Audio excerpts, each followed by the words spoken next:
klaro ang mandato sa tao diri sa Davao nga ang gusto nga mayor sa mga tao is si Rodrigo Duterte. So, Ang concern man karon sa kadaghanan is kung maka-take off ba si FPRRD and what will happen kung dili unsang ang direction ani or pwede mo taga scenario what will kanang unsang mahitabo. ang tanong nako ang makahimo ana gyud is ang embassy of the Philippines to the Netherlands may makahimo ana, but I do not know kung unsa ba gyud, if that's legal or not. I cannot answer that now. So sila mo interpret ana, but ang nakanindot man gud klaro ang mandato sa tao diri sa Davao nga ang gusto nga mayor sa mga tao is si Rodrigo Duterte. So since wala man nila disqualify, he was given the opportunity to run as the mayor and mayor-elect na magit siya karon.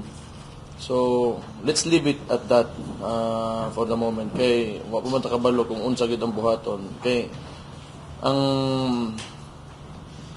administration karon is clearly against us. So it's up to them. They have the power and influence to manipulate things, allow or not allow things. So nana na sila. So if they will not honor ang gusto ng mga Davaoenyo, that's up to them. You as taking over as acting mayor, allowed ka magkuan? For example, kani mga JOs, kani mga kuan? I think so.